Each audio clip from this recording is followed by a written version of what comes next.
Good evening, good evening, good evening. Hello, my name is Eric Blank. I'm chair of the Colorado PUC. Really pleased to be here to listen and learn. Before starting, two preliminary items. First, we have ASL interpreter. If you'd like to take advantage of that service, please see someone in the back. And second, I'd like to ask PUC Director Rebecca White to summarize the process and give some opening remarks. So thank you.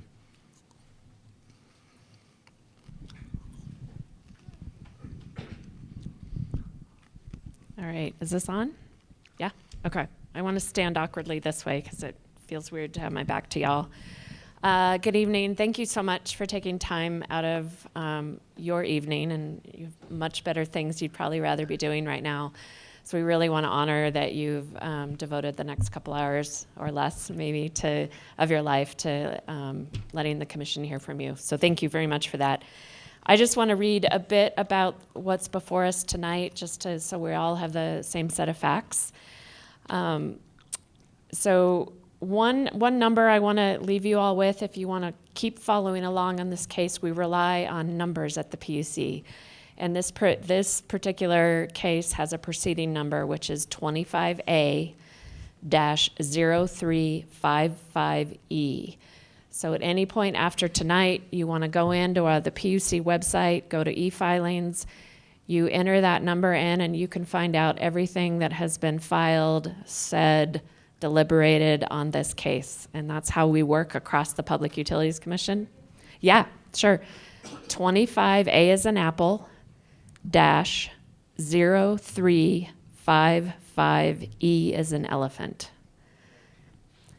And things get filed sometimes nightly. It depends on what's coming in, but that is your go-to. In addition to just giving us a call, we'll be happy to explain where things are.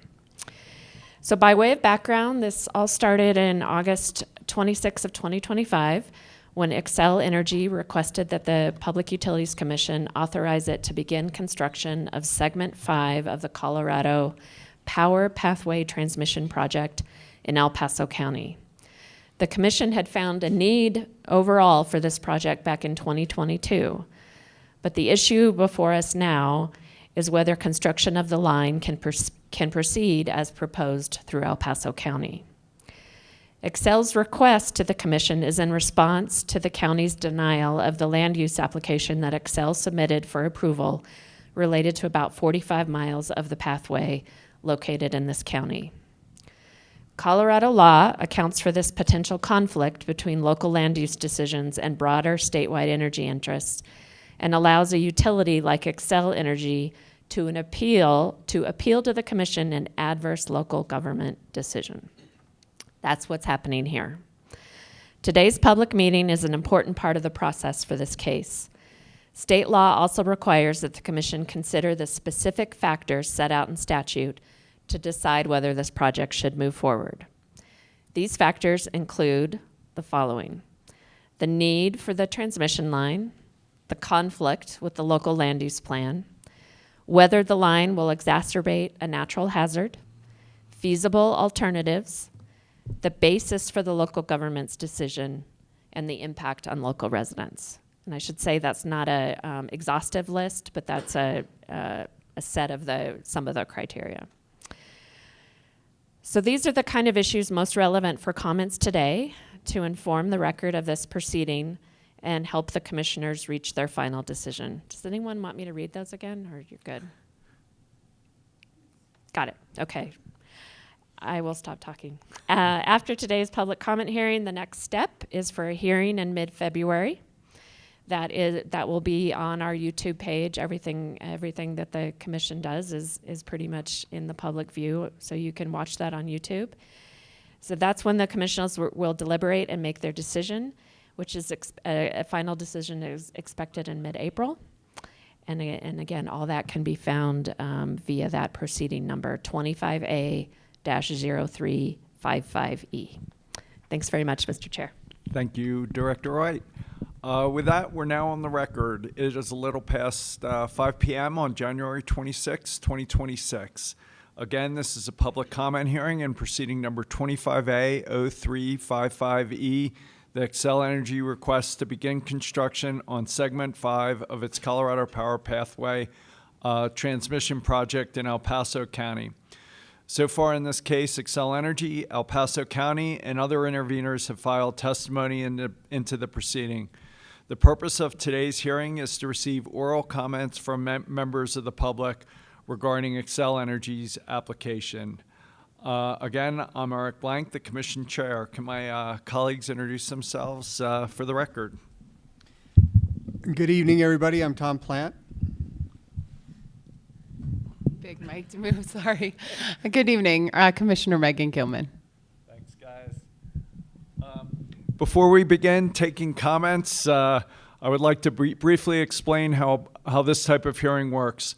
There is a court reporter who will take down what you say for the record. This hearing is formal like a court proceeding, and we ask that the audience be respectful of the speakers that comment today. Our role is to just listen to your comments. We may ask a follow-up question or two, but generally we're just here to listen and learn and to make sure your comments are reflected in the record. As such, this case is ongoing and we will not make any decisions until after the evidentiary hearing. To allow time for everyone to provide their comments, I'd request each commenter limit themselves to roughly 3 minutes, although it looks like we have enough time for longer comments. Written comments are accorded equal weight as oral ones, and we can be filed through the Commissioner's e-files system, submitted via the Commission's online comment form, or emailed to dora_puc_comments@state.co.us. In each case, please specify proceeding number 25A-0355E. With that, if you have a hard copy, you can also hand them to Ms. Castle from our team, if you could wave. Thank you. With that, I want to thank you all again for coming here and sharing your comments. We certainly don't have all the answers, which is why hearing from all of you is so important. This is one of the my favorite parts of the process, and appreciate you all coming out. Commissioner Plant, any preliminary comments? Thank you, Mr. Chairman, and I just want to, again, thank everybody for coming out tonight and for sharing your perspectives with us. This is really the only time we get to hear directly from the public. Of course, you have your county is intervening in the case, but this is our opportunity to hear directly from you. So appreciate you taking the time and coming out to let us know your views on this issue.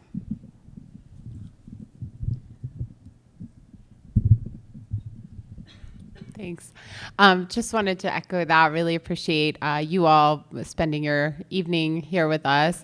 And just also echo what an important part of the process this is for us. Often we're dealing with this decision making kind of at a high level, and it's difficult for us to understand the actual sentiments and experiences of the folks within the community. So being here directly with you tonight really provides us the opportunity to hear directly from you. So really appreciate you all being willing to share those experiences and perspectives with us, and just appreciate it. Thanks. With that, I'm going to go down the list. I have Don Gray, Marge Burkett, Eric Potts, Cheryl Potts, and then anyone else who'd like to speak, please feel free to come up. Thank you, Commissioners, and welcome to El Paso County. My name's Don Gray. I spoke to you at the Elbert County hearing. We want to speak about experiences. Well, I've been dealing with Xcel for 4 years now. The experience has not been very well handled by them. In my estimation, it could have been handled differently. No conversation with Xcel did not either have backstop authority or eminent domain included in the conversation. They've always brought to attention, when speaking to landowners directly, that this commission would be their backstop authority. Is that a given that you're going to agree with them? No, I don't believe that. I believe that's why you're here tonight, to listen to some of the concerns of the community on that backstop authority. That being said, you also hear a lot of conversation about for the betterment of the state of Colorado. And you're sitting in the largest populated county within the state of Colorado, in El Paso County. There's more people here that live in any other county. So I think those voices should be heard directly, if not through the county. We appreciate the 5 commissioners at the county level standing up and trying to stand for the rights of the people of El Paso County and saying, no, you can't be bullied by Xcel or Public Service Company of Colorado. And it becomes a hard job for you guys in order to, you can't make everybody happy, and we do understand that. But we do appreciate you coming out this evening and listening to these concerns and listening to how the general public, if not the landowners in themselves, have been treated by Xcel Public Service Company as they're moving forward. Once again, thanks for coming out to El Paso County. Appreciate your time. Thank you, and good to see you again.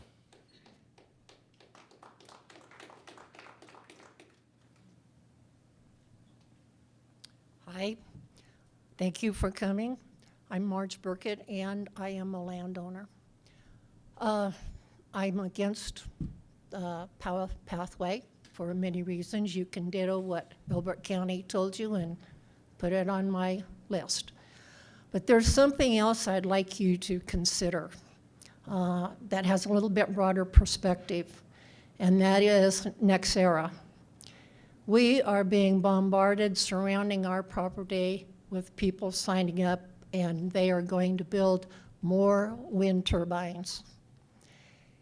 In speaking with one of the representatives from Nexera, they told me that eventually they would hook up with the power pathway on Oil Well Road, and it would follow a path that would go to the southwest to Colorado Springs. Now, I know these are 2 different companies, but they're both energy companies. And how they develop that energy with their wind towers and their power line affects the environment, and it affects all of our lives. And I'm against all of that. Thank you. Thank you.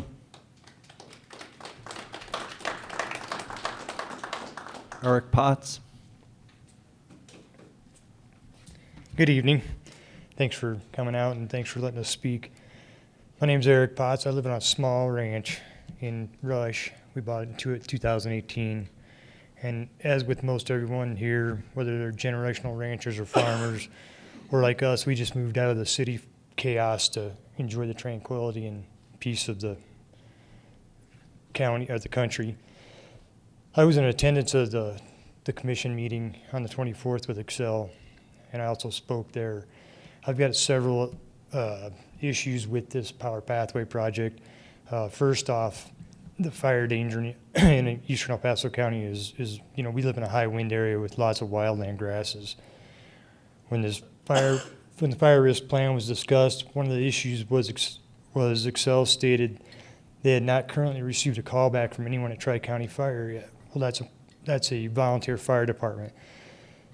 It was real clear, even Madam Chair mentioned that it's a volunteer fire department, so probably making a phone call, you're going to have to make several calls, but it was real clear that Xcel didn't put a whole lot of effort into getting out and getting in touch with that fire department. So at the time of the meeting on the 24th, they had not even talked with Tri-County as far as any kind of fire plan.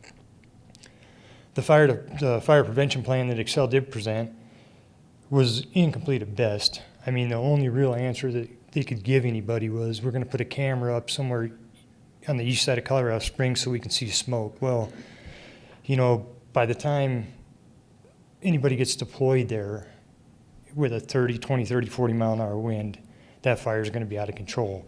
And in Tri-County, being a volunteer fire department, most of the firefighters work in Colorado Springs, so it's going to take them an hour to get there. So we depend a lot on neighboring fire districts to help out, and typically, a lot of times that's who helps put out the fire. Calhan's one of them. You know, they usually show up in Ellicott, and so even Colorado Springs comes out.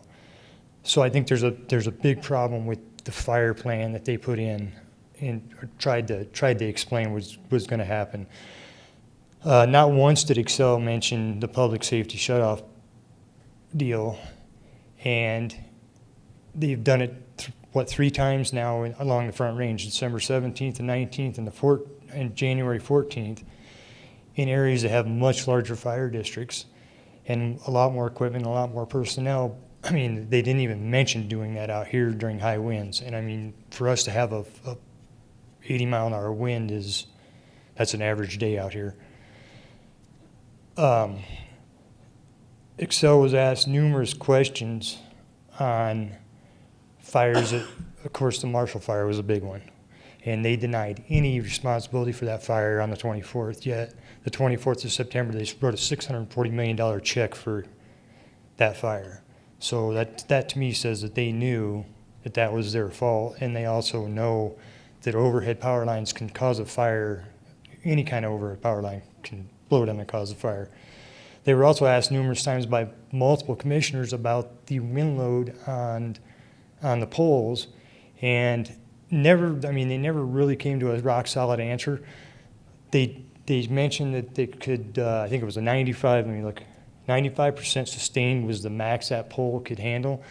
Yet the fire specialist, the wildland fire specialist for El Paso County, had just got done telling them that we get 100-mile-an-hour gusts at ground level, and these poles are going to be 105 to 140 feet in the air. So they never really said, yes, they can withstand the winds out here, or they cannot. The next issue that I have with this project is the infrastructure that's going to be added. It's been touched on a little bit already, but there's already a 4,500-acre solar array farm that's been planned and presented to tie into this power pathway right there just outside of Rush.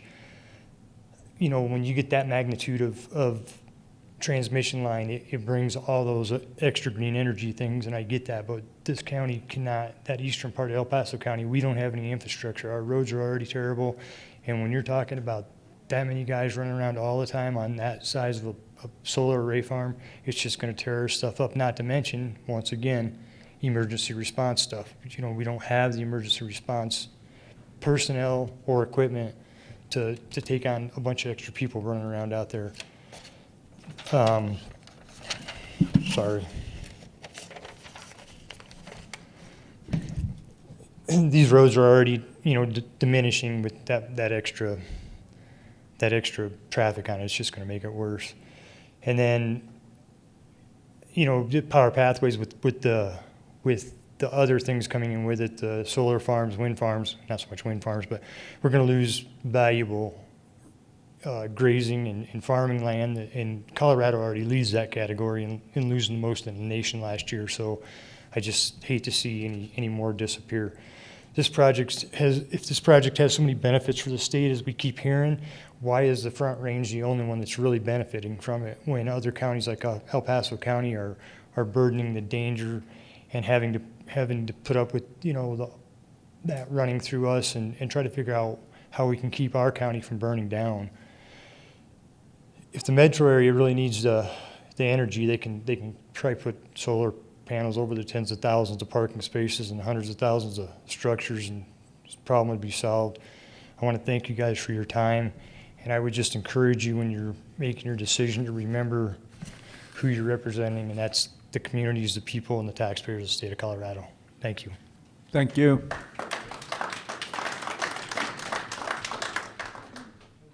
Cheryl Potts, Myron Sams, Penny Book. Okay. Hi, thank you for giving me the opportunity to speak today. My name is Cheryl Potts, and I'm here to voice my strong opposition to the Xcel Energy Colorado Pathway project. I understand the importance of reliable energy grid, but the proposal places significant burdens on the communities like mine, El Paso County. while others offering us no benefit, while offering us no benefit in return. First, I want to address the fire risk. We live in an area already prone to drought, high winds, and rapidly spreading wildfires. Introducing massive high-voltage transmission lines through this environment is just unwise. It's also dangerous. A single equipment failure down line, it can ignite a disaster that threatens homes, families, and natural landscapes. As this risk is made even more serious by the fact that our community is served by a small volunteer fire department. These volunteers work incredibly hard and deserve our respect. But the simplicity of it is they do not have the staffing, equipment, or resources to respond to a large-scale wildfire sparked by high-voltage infrastructure. Asking them to shoulder this additional burden is unrealistic and unfair. The consequences of a major incident could be devastating long before outside help can arrive. Next, there is also the issue of property value loss. It is well documented that large transmission lines reduce the value of nearby homes. Many of us have invested our life savings into our properties. We stand to lose equity, stability, and financial security, all for a project that does not serve us. Then there is the visual impact. These towers and lines would create a permanent infrastructure scar across our rural and residential areas. They change the character of our landscape forever. And we all know what comes next. We've heard it before. Once this corridor is built, it opens the door for more industrial development, more wind turbines, more solar farms, and more infrastructure that serves the Denver metro area, not El Paso County. Our community becomes this sacrifice zone for someone else's energy needs. And that brings me to the heart of the issue. El Paso County receives no meaningful benefits from this project. The energy is being transmitted into the Denver metro area, and we are being asked to accept the environmental damage and the economical losses while the advantages flow elsewhere. That imbalance is unacceptable. I urge the Commission to reject the current proposal for the Colorado Power Pathway or require significant changes that protect the people who live in its path. Our community deserves thoughtful planning that prioritizes safety, fairness, and long-term stability, not just a project that places the burden on us while the benefits go elsewhere entirely. Thank you for your time and consideration. Thank you.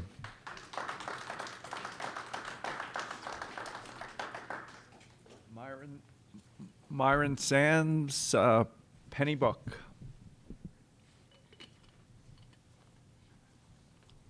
Good evening. My name is Myron Sams.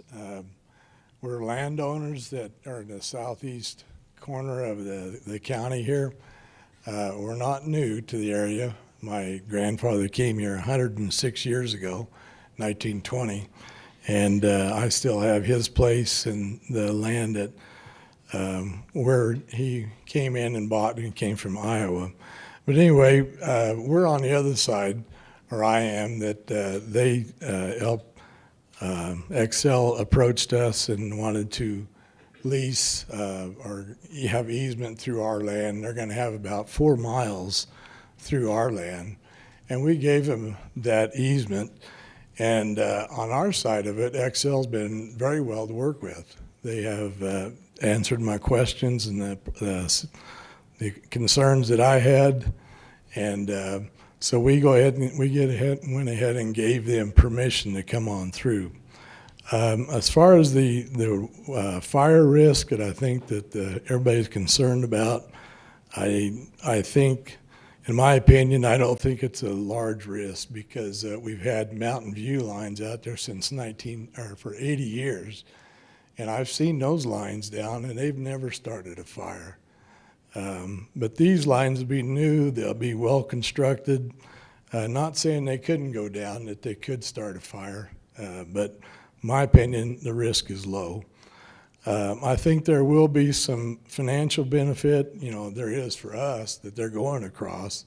And I think in the area, it will help promote some solar farms and the wind farms and the things that people are talking about. Maybe bring some other industry. Anytime some of these new lines come in, I look at it as progress. And that's kind of the way my dad looked at it. When Mountain View came out with the electric lines, nobody wanted that either. But after a while, they started driving down the roads and they said, well, that guy's got light in his barn. He doesn't have to milk his cows in the dark. So after a while, it became a popular thing. And probably one of the best things that ever happened to eastern Colorado was electricity. So I'm here on the other side, and we support it, and we want you to reconsider and to consider everything, but our side, we wanted you to hear that there are some people out there in favor of it. Thank you. Thank you. Penny Book, Ellie Cox, and Jenny Gardner. Oh, Jerry. Good evening. I have to change what I prepared just a little bit because my very good friends, Myron and Deb Sams, just live a few miles, probably, I don't know, about 4 miles east of us, east of me.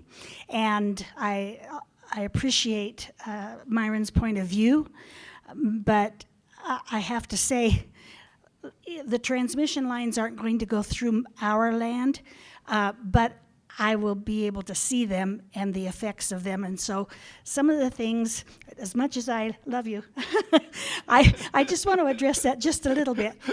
Starting the case now. Yeah. The electricity, Myron made a very valid point that when the electricity came, and I'm old enough to remember when I was 3, because we got a TV right afterwards. And so when the electricity finally came through our area at Edison, it was great. And the poles were up and so forth. But that's the thing.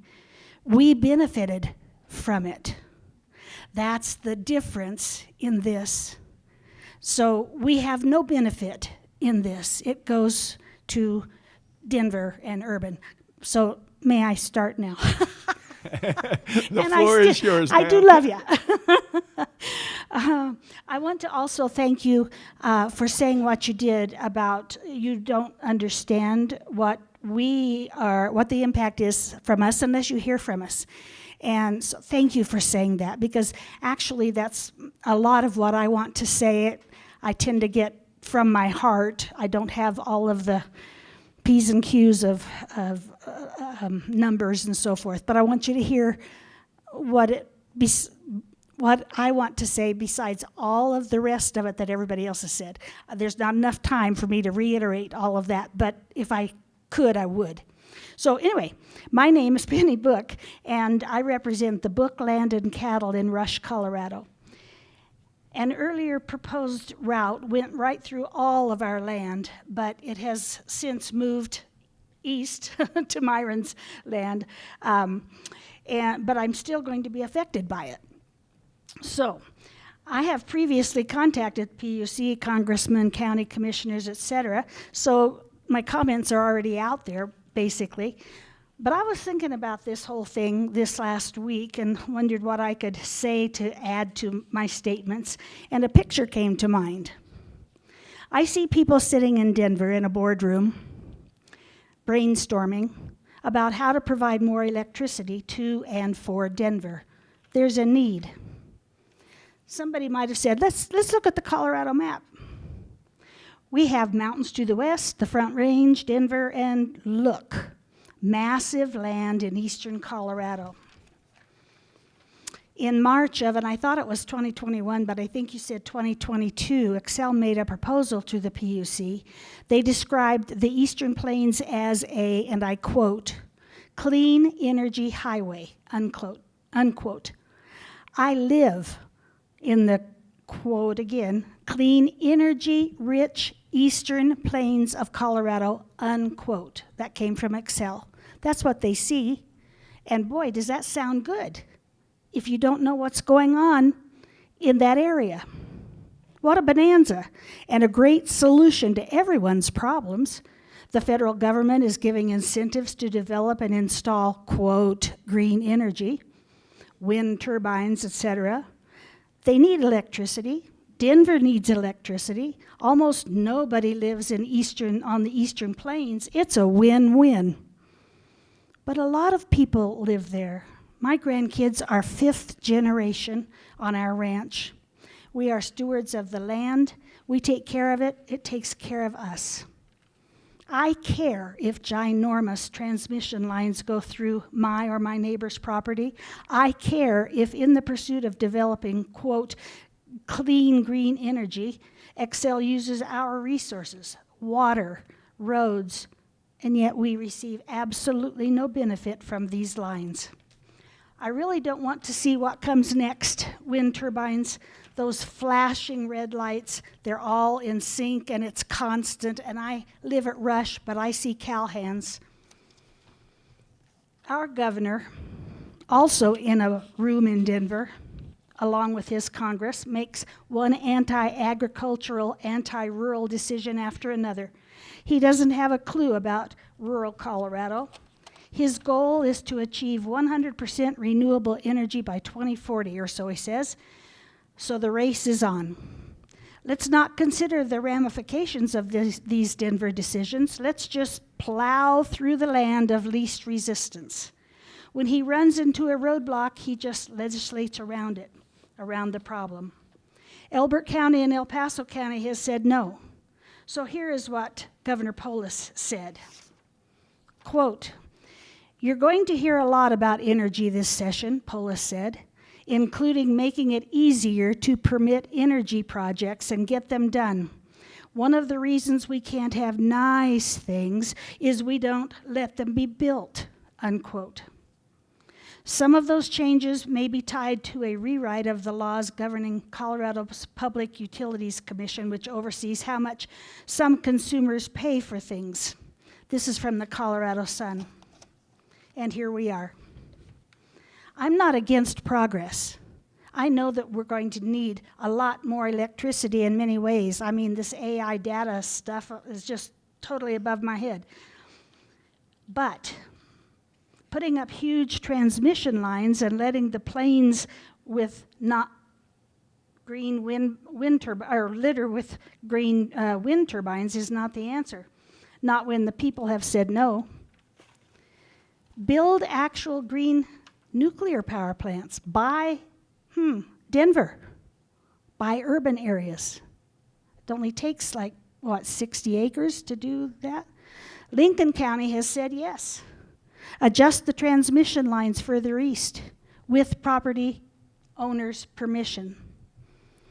I would still see those horrible flashing lights eventually when those wind turbines do come, but they would at least be a little further away. Thank you for listening. Thank you.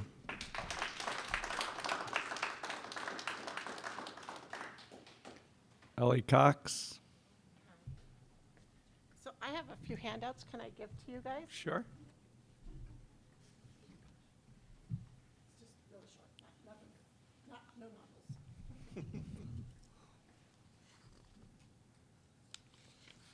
So hello, my name is Ellie Cox, and I live adjacent to the proposed power pathway just outside of Rush, Colorado. So I have many concerns about this proposed pathway. Property value, as has been mentioned, no direct value to me or anybody else in El Paso County. I'm still going to get my electric coming down Judge Orr Road. It's not going to come from the pathway. Vista degeneration. I went out and I looked at where they're putting the poles. Right now, I have unobstructed views of Pikes Peak. They're putting a pole right in my line of vision of Pikes Peak, out there where they've marked it. So that's personal to me. Influx of other power utilities like wind and solar, like was mentioned. There's a 4,500 acre solar farm being proposed if this goes through less than 1 mile from my house.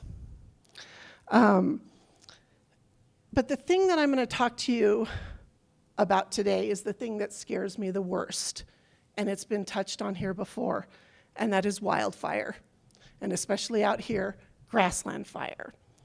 Per the Bushfire Foundation, grassland fires burn faster than bushfires and wildfires. They move approximately 15 to 20 miles per hour, but faster in correlation with the wind that is pushing them.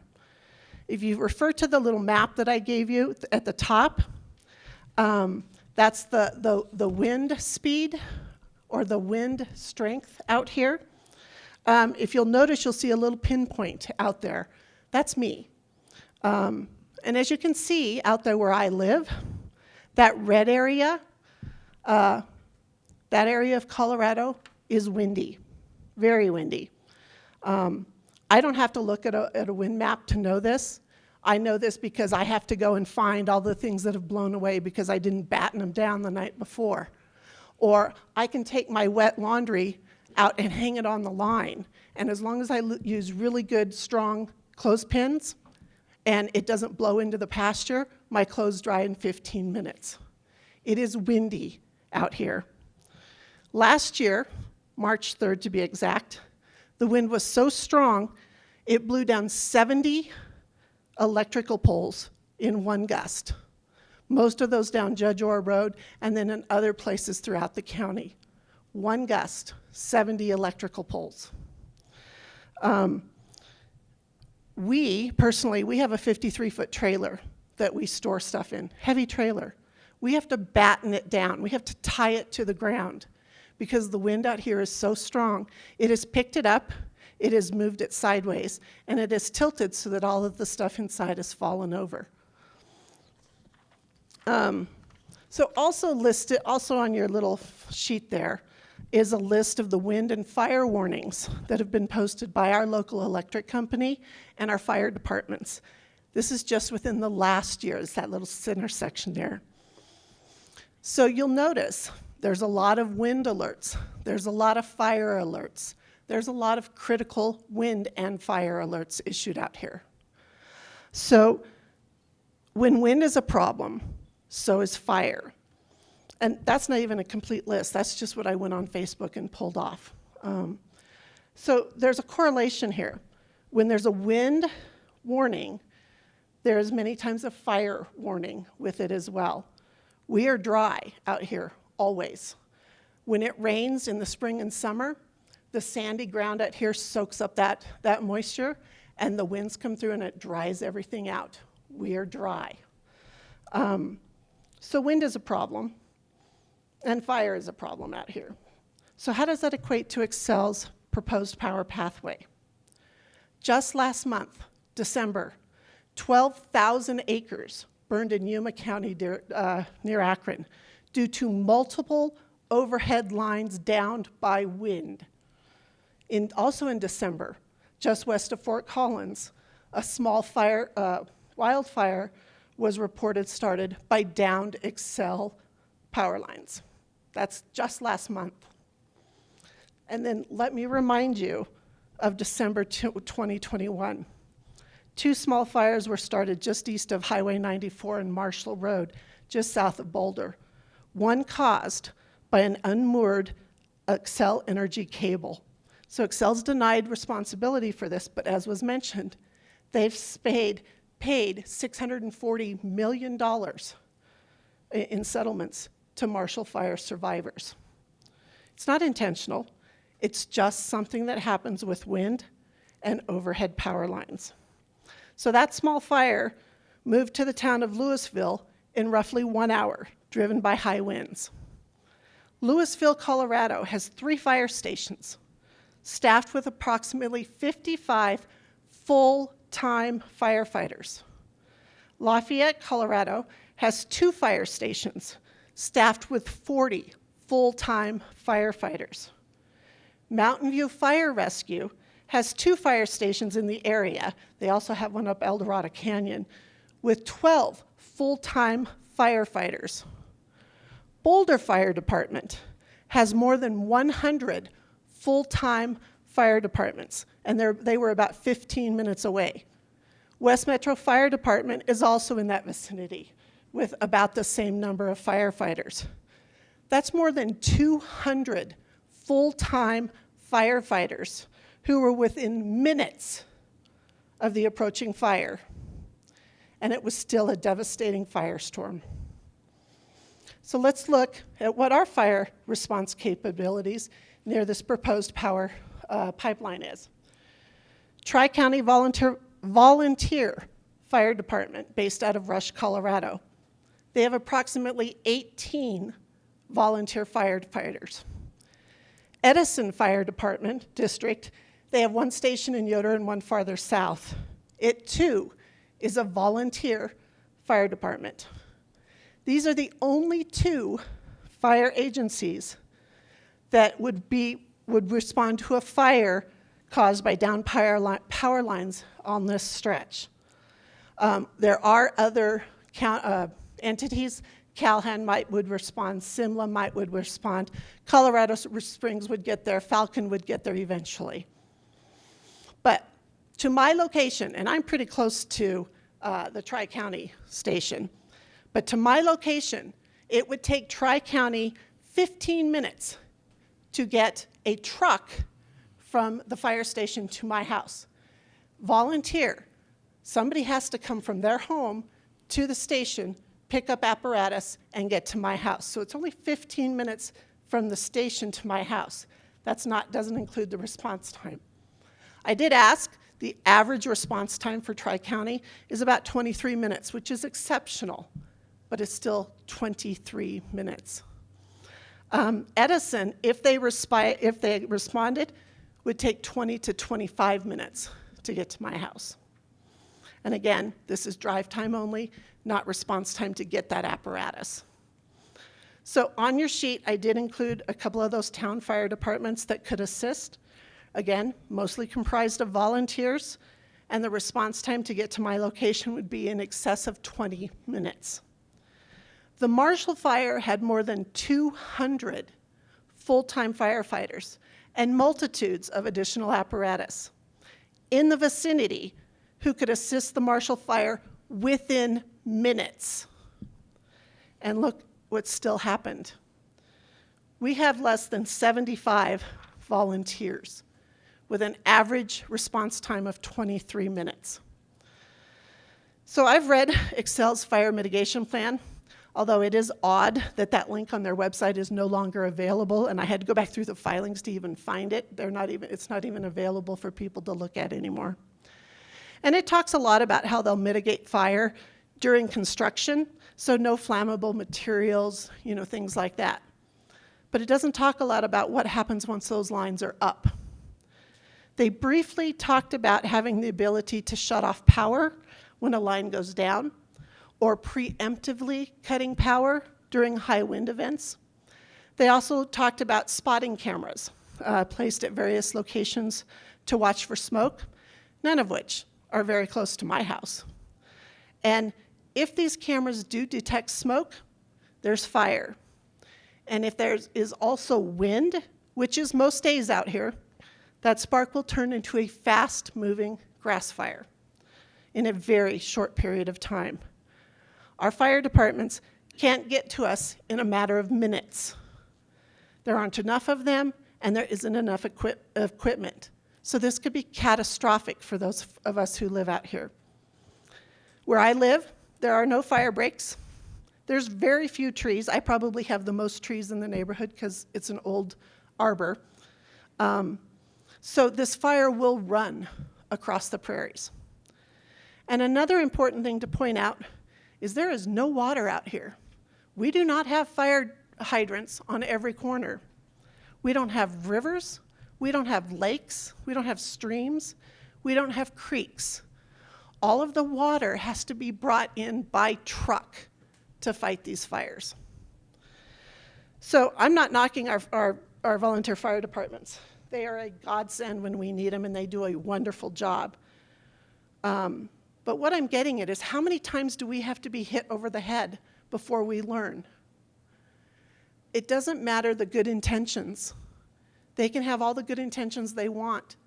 Overhead power lines in high wind areas with very dry conditions is a disaster waiting to happen. And I don't think that Xcel has adequately looked at this to see how this will affect the people that lives here.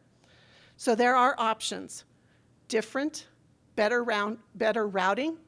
There is undergrounding. And Xcel is looking at the cheapest route. My life, my family's lives, and my neighbors' lives are worth more than the cheapest route. Thank you. Thank you.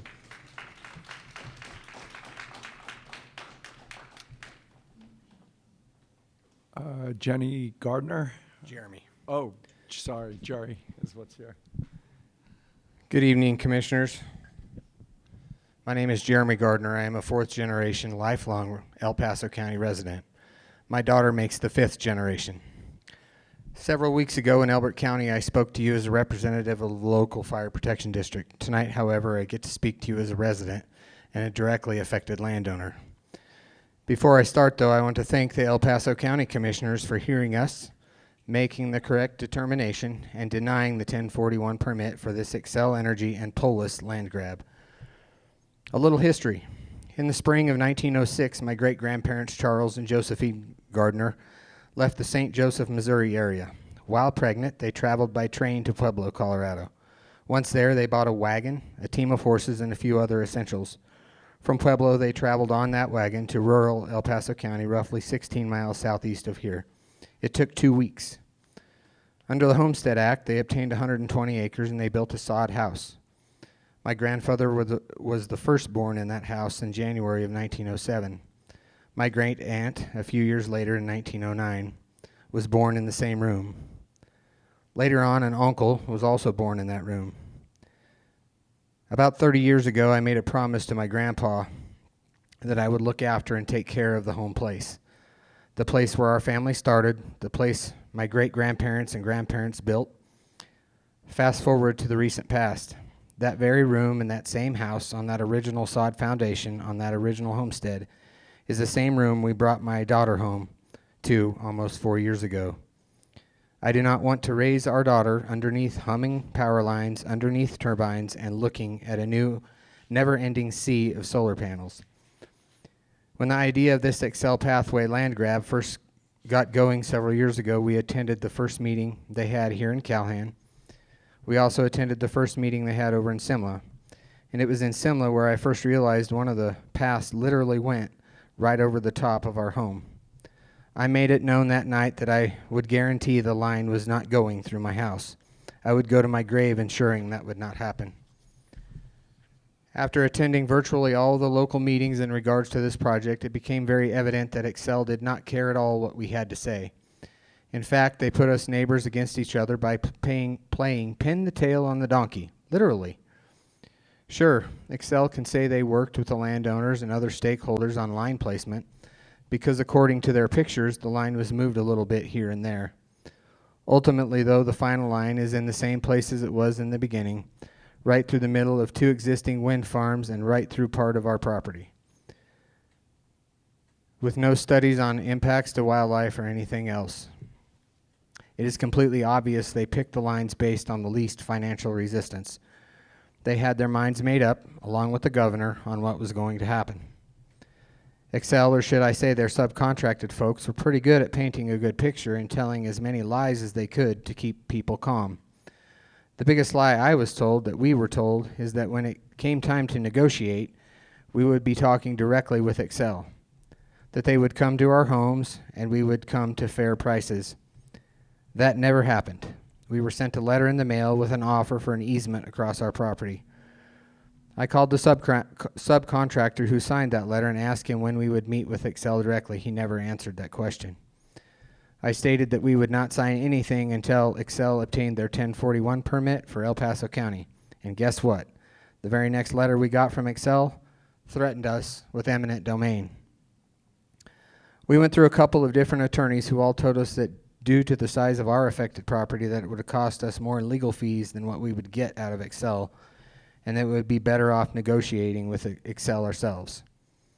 There was zero negotiating. Each offer from Xcel went down in price. Their contractor never once forwarded any of our concerns to Xcel. The threats of eminent domain only intensified. The offers went down until we were basically forced, under duress, to accept something rather than nothing for our property. We oppose this project wholeheartedly on principle alone. Eminent domain is supposed to be used for the benefit of the local population. None of the local population will receive any benefit whatsoever from this project. None. The power does not stay here. In fact, where is the power coming from? The answer, of course, is the much bigger issue here. And this is where it becomes completely obvious this whole project is nothing but a land and profit grab.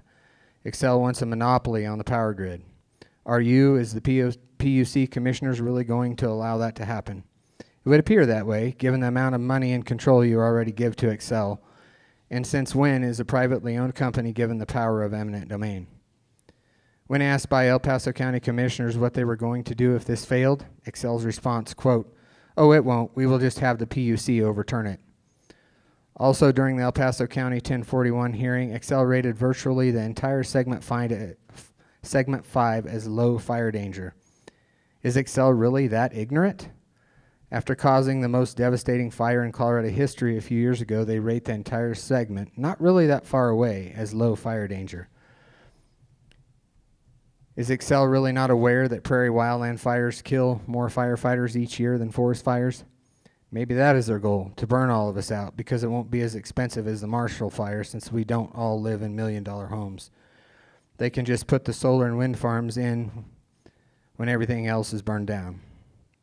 Do you not find it ironic that Xcel states that their lines are so safe, yet twice in the last couple of months they have threatened to or shut off the power on the same types of lines during high wind events?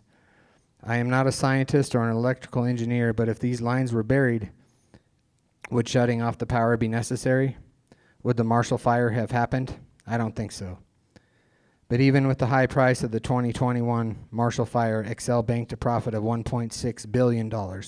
Their argument for not burying this line, it will cost too much. Give me a break.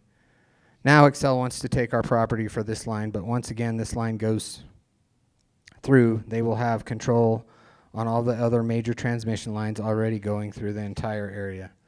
Then they will start forcing people out of their homes and off of their lands to be replaced by wind turbines and solar farms. Tell me something, though. Each of you are appointed by our not-so-wonderful Governor Polis. Are you really even capable of making a fair decision? I hope so. None of you live out here. None of you even understand the rural lifestyle any of us live out here. Yet each of you repeat the green energy BS coming from Polis. Tell me something. If wind turbines and solar farms are so economical, efficient, and environmentally friendly, why is there not a requirement for the major metro areas along the Front Range to have wind turbines on every street corner and solar panels on every roof and over every parking lot in Denver? I'll tell you why. It's BS, and you know it. Maybe force Xcel to build a nuclear power plant to power Denver and the northern Front Range. It'll be a whole lot less intrusive on the rest of the state. Until Denver becomes self-sufficient with power, how in the heck can you guys even ask us to help? You can't, so instead, you'll try and force us. You have no business approving this project as it is. You can force Xcel to bury the line or move it instead, or build the nuclear power plant. As you know, Elbert and El Paso County both denied this project, and like little tattletale brats, Xcel comes whining to you wanting to overturn the local control decisions. Lincoln County unfortunately approved it, so shouldn't that be the obvious solution? Take the line right down I-70 on the existing easements into Lincoln County and all the way down Highway 71 in Lincoln County to Pueblo County. They want it, they can have it. We don't depend on Denver out here for survival, so why should Denver be allowed to depend on us? This whole process has been nothing but a sham.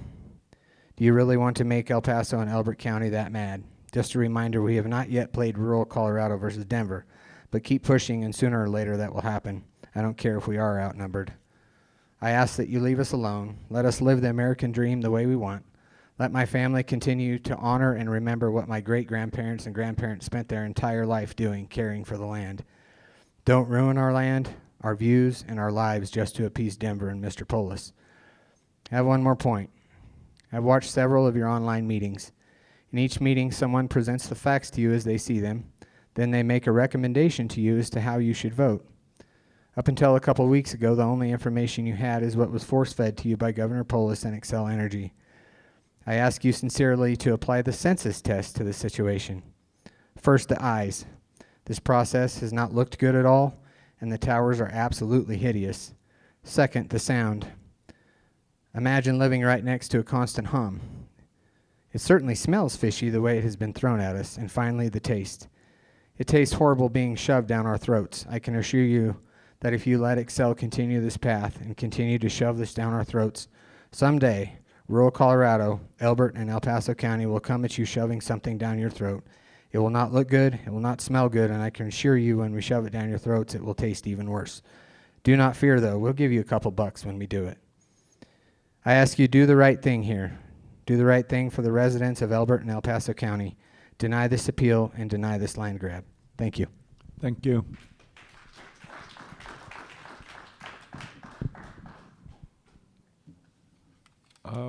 That concludes my list. Would anyone else like to speak?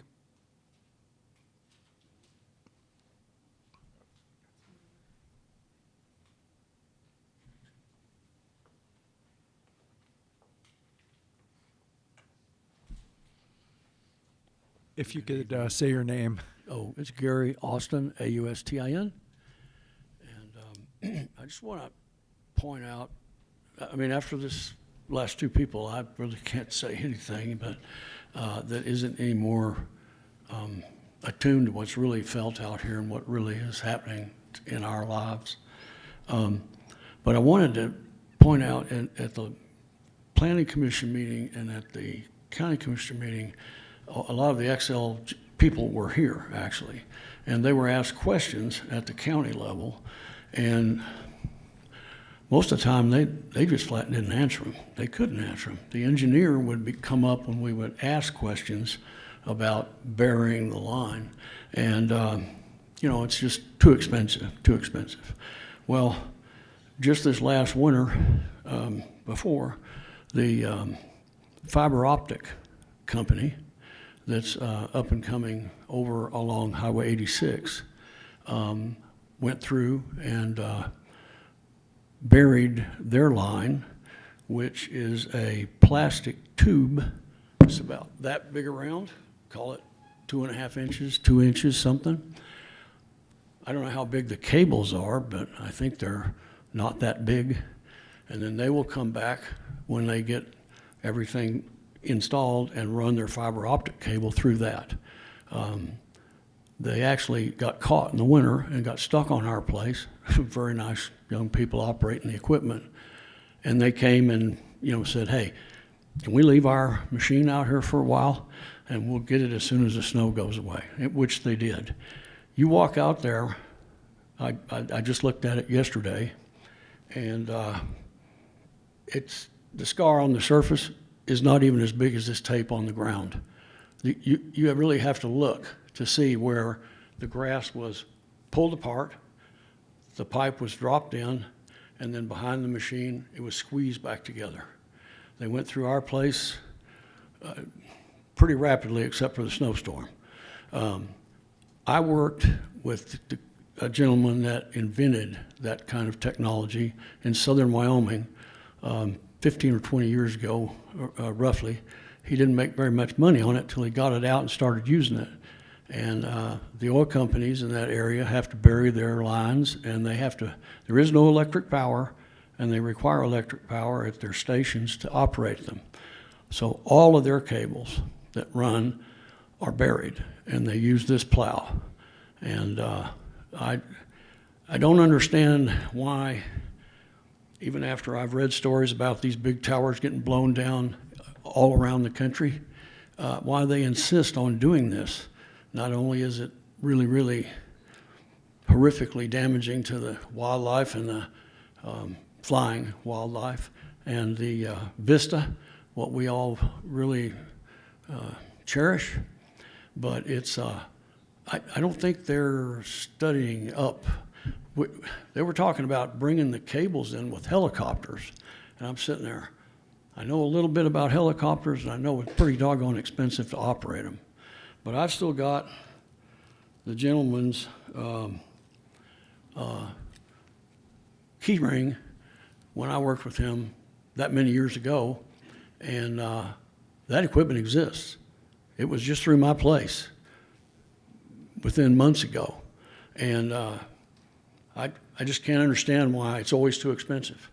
But the fiber optic company, they went right through there like a hot knife through butter. Nothing else to say. Thank you. Thank you.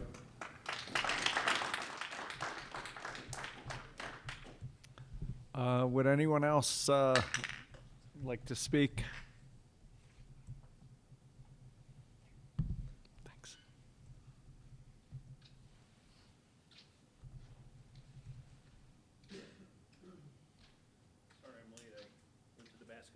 instead of this hall.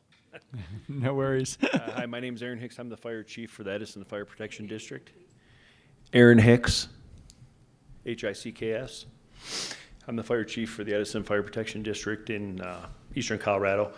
We're basically about 10 miles south of Rush. We cover about 380 square miles, along with our partner agency, Tri-County Fire, is directly to the north of us. They cover about another 400 square miles.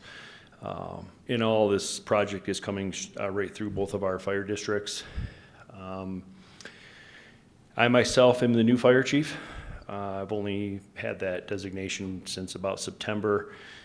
As I started doing a bunch of due diligence to follow up on projects that were happening around and coming through our district, I reached out to Xcel Power and sent a letter of recommended things that we would like to see safety-wise on these work sites.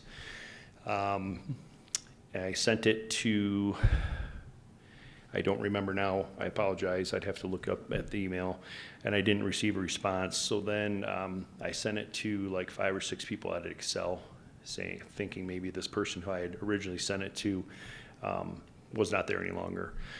To this day, I still haven't received a response from Xcel Power. One of the big things for us out in eastern Plains basically is obviously the threat of wildfire. We have a staging area in our shared district with Tri-County at 94 and County Road 2. They're doing a lot of hot work there. They're assembling poles. They have a massive amount of storage of that overhead transmission line. One of the things we asked for was a 2,000 gallon tanker on site with someone who knew how to operate it in case a fire did break out, that they could at least get a handle on it. Again, we haven't received any feedback. We haven't received any answers or any type of, hey, we want to coordinate with you. They did send us basically a pamphlet early on. This was their fire plan, and it was basically, this is what we're going to do. And it was not adequate at all. What they do have is they have a little, probably 150 gallon plastic water trailer at that site that's pulled by like a UTV, probably with an electric pump on it, I'm guessing. However, the reason I'm bringing this up is because if there were to be a fire, and we've had 2 large fires in the past 3 months or 2 months out there, very close to that area, 150, 250 gallons of water is not going to do anything. It's not going to buy anybody any time. So what we are hoping for by coming here and speaking tonight is to at least get on the record that we are reaching out to Xcel Power, and we want to coordinate with them for the purposes of public safety. We're more than willing to do that. We can't get anybody to call us back. Can you provide a copy of the letter to Ms. Castle over there all the way on the end? If you have a hard copy today, great. If not, would you email or text it to her? It would be a useful part of this record. So if you'd be willing to do that, that'd be greatly appreciated. Absolutely, I will. Is there any other questions? Thank you.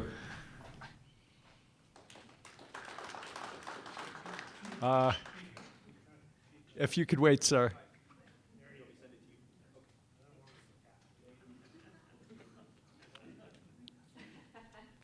Thank you. Anybody else?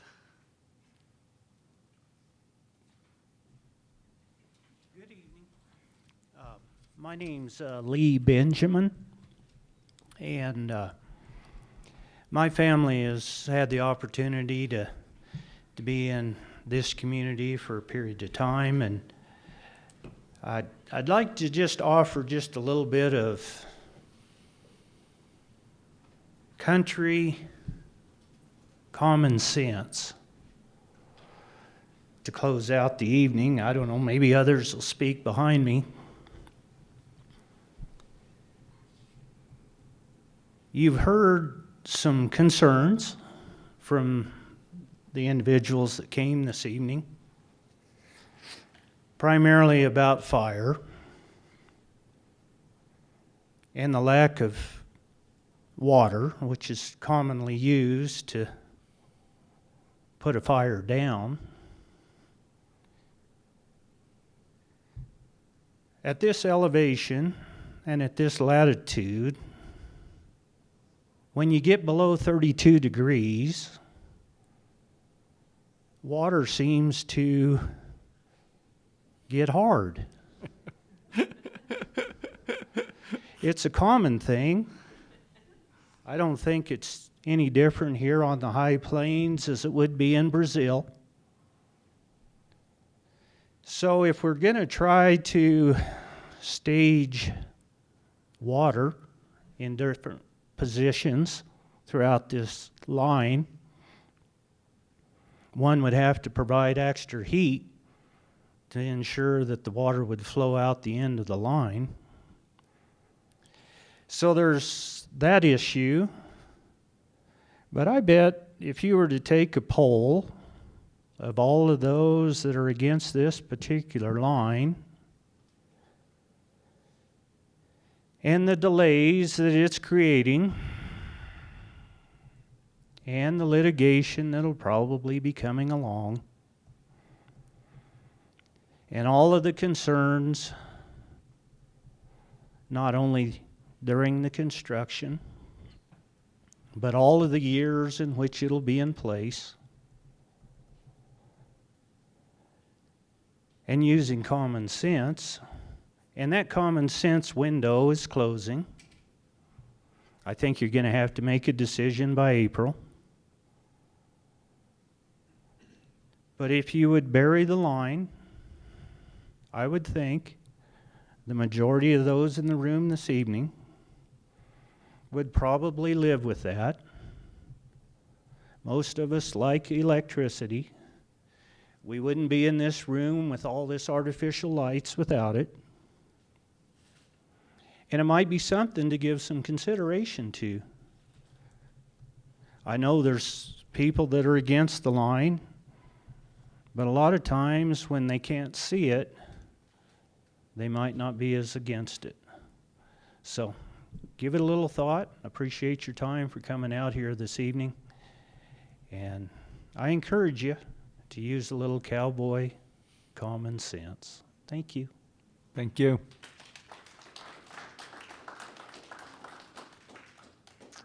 Would anyone else like to speak?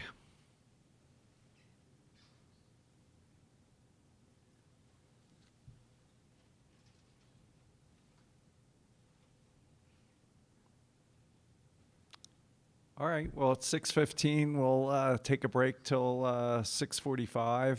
And if anybody else wants to speak or shows up, we'd welcome to hear from them. But Council, you okay with a 30-minute break? All right, we'll reconvene at 6:45. Thanks. With that, we're back on the record. I have Nikki Ledbetter.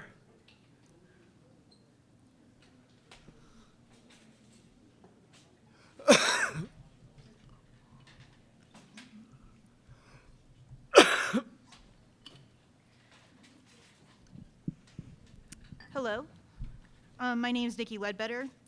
I own the property that's located on the southeast corner of Davenport and Corona, pretty much bordering where the solar farm will be going, and that's that area.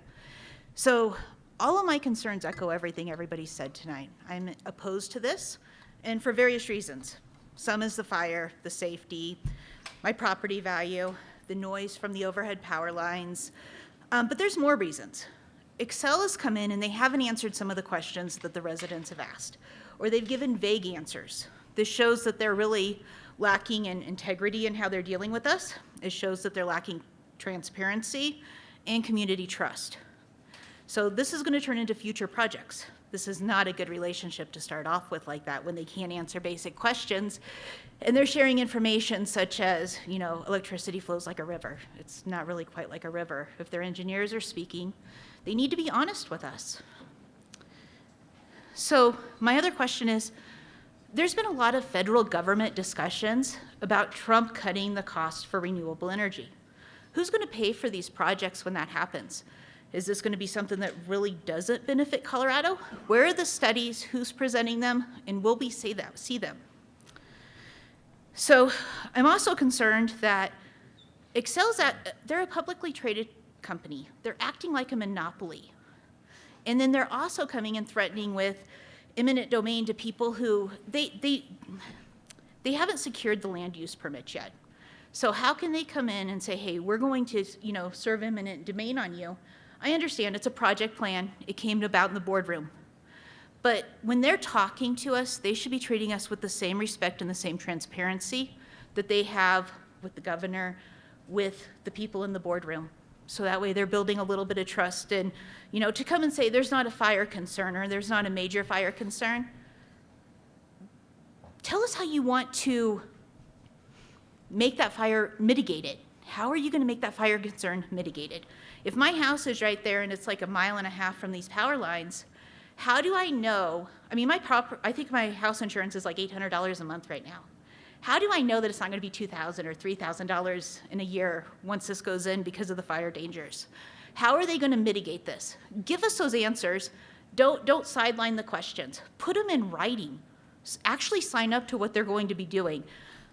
I mean, ideally, this would be rejected. We're requesting this is rejected. But if you don't reject it, at least go and take the steps to show that they have mitigated the risks associated with what they're trying to implement, and have them tell the citizens of this area.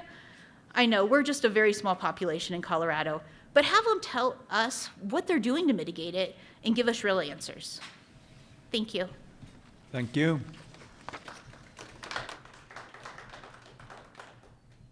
Would anyone else like to speak?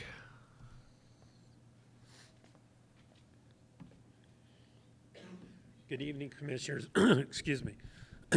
My name's Robert Politic. I'm a resident, 30-year resident of Elbert County. Unfortunately, I wasn't able to speak at the previous meeting that you had. I am not directly affected, but some of my neighbors are directly affected by this project. And so I just wanted to relay some observations that I've had, over the last few years associated with the project.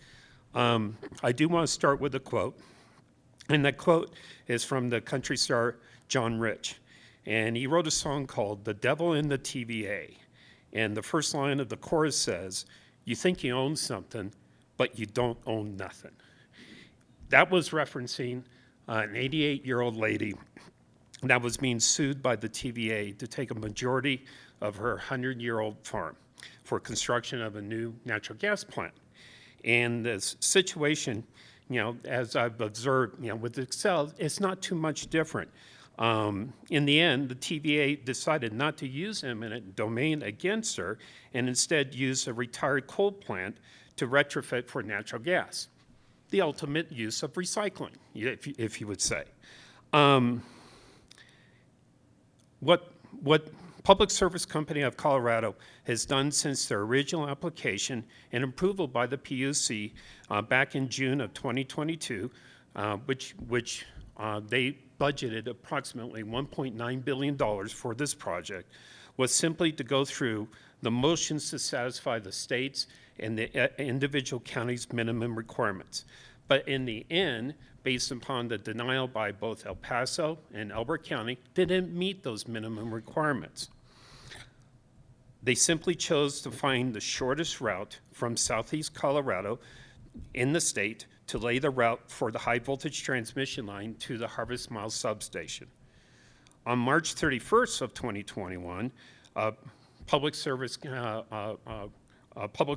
Colorado staff engineer provided testimony with regards to the need of the project to be able to serve the Front Range with more electricity. That has never been in question. Only the route has been in question all along. Since the approval in 2022, much time obviously has passed, and Xcel's cost to build the project has obviously increased. Over 4 years have gone by, and the fluctuation in material costs, associated construction costs, has forced them to look at ways to control those hard costs, because you gave them a target of 1.9 million, and that's what they're trying to obtain. According to the PUC website itself, in quotes, it says, "The Colorado Public Utilities Commission serves the public interest by effectively regulating utilities and facilities so that the people of Colorado receive safe, reliable, reasonably priced services consistent with economic, environmental, and social values of our state. Yet this project will cause great economic, environmental, and social damages to many of the citizens of both El Paso and Elbert County. The large number of property owners along the current pathway project who have been filed against for condemnation, to me, is a great indication of causing damage to property owners. That harm is both economic and environmental. In some cases, the proximity of the transmission line is less than 90 feet away from a residence. Studies have shown that these lines will devalue property by up to 40%. Additionally, the physical nature of clear cutting a 150-foot pathway through trees that provide screening for the homes for weather, shade for livestock, as well as being aesthetically pleasing will also devalue their property. All of this impact has not been addressed in a clear or consistent way by Public Service of Colorado. You've heard the comments made by individuals about lack of transparency. That's just a great indication of that. All this to say that the route that a public service should use is simple. Like the TVA, reuse, recycle existing resources. They have lots of existing right-of-ways with landowners who have agreed with those existing right-of-ways where they can leverage that relationship and be able to complete this project. Even if it does cost, Piasco a little bit more, isn't it worth it, to be able to, forward this project in a manner that, is fully transparent with the needs and the requirements of the individual county residents? Xcel, the corporate Xcel, as a public service entity with a franchise to operate in Colorado as Public Service of Colorado, Xcel itself recorded a record profit of $1.9 billion in 2024, which was an increase of 9% from 2023. Public Service Company of Colorado recorded in their SEC filing in 2024 a revenue of $5.27 billion with profits of $870 million. Building infrastructure, as we know, electricity is a commodity, but building infrastructure is a key component in which they profit by increased recovery for that infrastructure investment. That's just a known fact. That's really how they show shareholder value. Surely they can afford to place their profit-making project, this Colorado Pathway project, in a place that has the least amount of impact to both of these counties. Thank you. Thank you. Is there anyone else who'd like to speak? Going once, going twice. Sold. Thank you. Thank you all for coming out.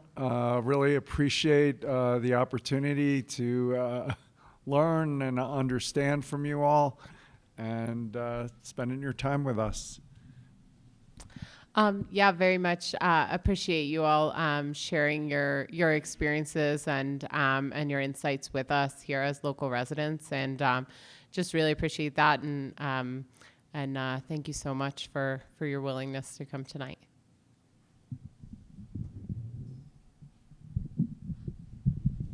Yeah, I would echo that. Thank you so much for spending the evening with us. I know you have a lot of other things that you could be doing, and coming down here and spending your time and sharing your perspectives with us is really valuable to the whole process, but also just us as commissioners. So appreciate it.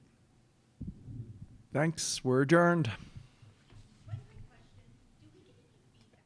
What your takeaways were or what the path forward is? There'll be a hearing in February 6th and 7th, I think. 5th and 6th. This both. This comment is part of the record.